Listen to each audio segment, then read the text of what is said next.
And coming back to working with Shakib Khan, okay, এটা বলার রাখে না that he's a mega star, he's a superstar of Bangladesh এবং আমি truly বলতে চাই Shakib, thank you so much for being there and we had a lot of fun on set. আমরা খুব মজা করেছি. Right now, I think that, I'm sure she's going to be supremely talented because she has it in her genes.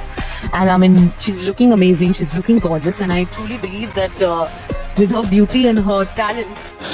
আমার intention কখনোই কোনো একজন মানুষকে কেন্দ্র করে কোনো কটূক্তি বা কোনো মন্তব্য করা কখনোই ছিল না, এখনো নাই এবং সামনেও থাকবে না। শাকিব খানের সাথে কারো যায় না, কম্পেয়ার করা চলে না, করতে হলে কন্টেস্ট করতে হবে। বরবাদ অবশ্যই দেখবো ভাইয়া, কারণ বরবাদ তো চতুর্দিকে যেরকম আসলে একটা আছে না যে রমরমের অবস্থা। শাকিব খান বিয়ে শাদী করা নেই, তেমন হচ্ছে ও দিবাচ্চা বা আমি দিবাচ্চা বা ডাজন্ট ম্যাটার, যে বয়স বাড়তেছে আর অ্যাট্রাক্টিভনেস বাড়তেছে, আফরান নিশো আসুক আর হোয়াটএভার আসুক, শাহরুখ খান যেমন আমাদের শাকিব খান তেমন। তো নাম্বার 1 শাকিব খানই আমার কাছে বেস্ট মনে হয়। বাংলাদেশের মধ্যে রাইট নাও শাকিব খানের মুভি দেখতে আসছি, ওকেই ভালো লাগে, হি ইজ সুপারস্টার।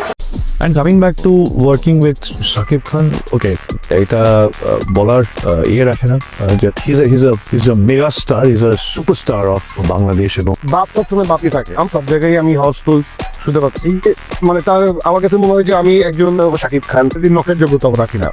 হ্যাঁ, আমার কাছে এরকমই মনে হয়।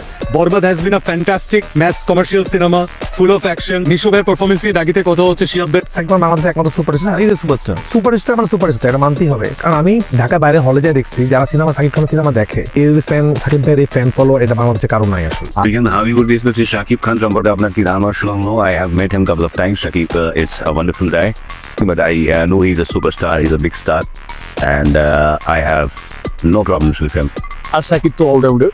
সাকিবের বরবাদ ছবি তো ওই ছবিতে আমরা আছি এবং আরো অনেক ভালো ভালো শিল্পী আছে।